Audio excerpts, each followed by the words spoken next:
Hello and welcome! Today, we're diving into the words that help us build one of the most important things in life, friendship.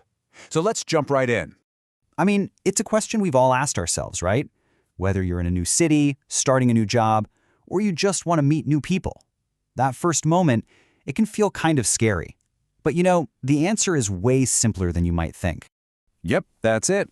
Think of language as the bridge between you and another person. And in this explainer, we're going to give you the exact words and phrases you need to build that bridge and make some really great, meaningful connections. Okay, so let's start at the very beginning. You're in a room, you see someone you'd like to get to know, what do you do next?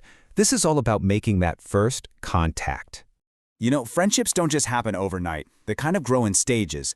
You start with an acquaintance. That's someone you recognize but don't know well. From there, they might become a classmate or a colleague.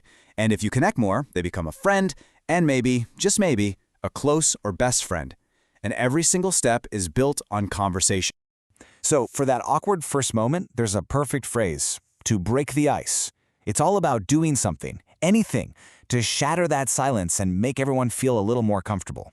Honestly, a simple question or a little joke can work wonders. And look, sometimes the simplest way is the best way. Hi, I'm Sarah. What's your name? It's so direct, it's friendly, and it immediately invites the other person to talk. You don't need anything complicated, just a warm hello. Now, pay attention to this response. It's more than just polite. By offering help, if you need help, let me know. You're showing you're a kind, open person. And that right there is a fantastic foundation for any new connection. All right, so you've broken the ice. You're not strangers anymore. You're acquaintances. But how do you turn that little spark into a real fire? Well, that's our next step, building the connection. Now we get to the fun part, the actual doing words. To hang out is great for something casual and relaxed. To catch up is what you say when you haven't seen someone in a while. Using the right phrase shows you get the vibe of the relationship. Okay, here's a big one that trips a lot of people up: the difference between fun and funny. A party is fun. A person you enjoy spending time with is fun to be with. But if someone tells amazing jokes that make you laugh out loud, they are funny. So fun is about enjoyment, and funny is about laughter. Easy, right? This is it. This is how you take that next step. You're taking the initiative here, moving things from just chatting to actually doing something together. And who knows, this one little question could be the start of a great friendship. And this is the perfect kind of reply. Why? Because it's enthusiastic, it says yes to the idea, and it helps lock in the plan by suggesting a time. See? That kind of clear, positive communication is exactly what keeps a new friendship moving forward. So we've climbed from acquaintance to friend. But what about that next level?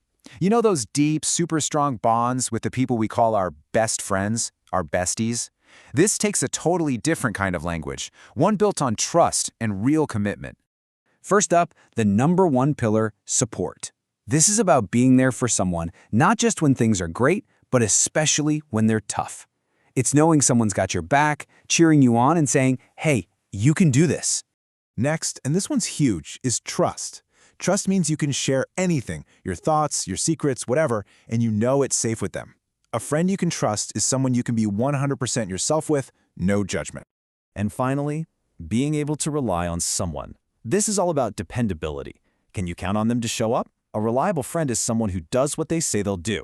They're consistent, and that consistency builds a foundation that's solid as a rock. And if you want one phrase that says all of that, support, trust, reliability, it's this one. I've got your back.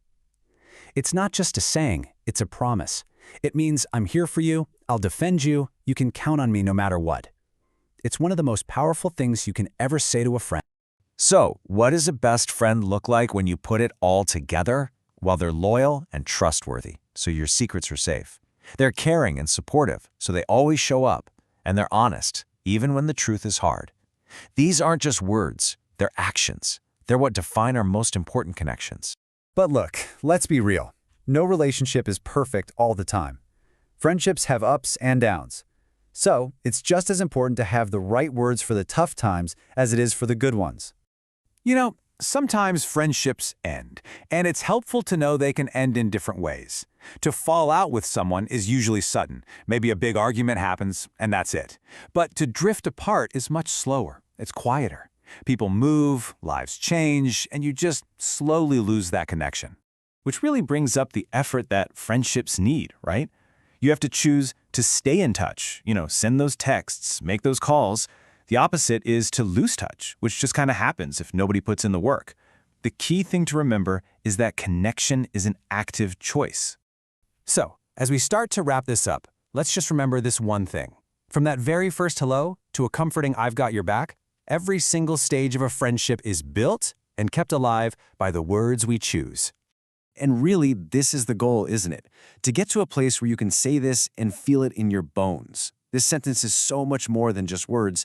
It's that feeling of gratitude and happiness that only comes from having amazing, supportive people in your life. So, let's end on a question for you. You've got the tools now. You've got the words. The only thing left is, who are you going to connect with today? Go on. Go start a conversation.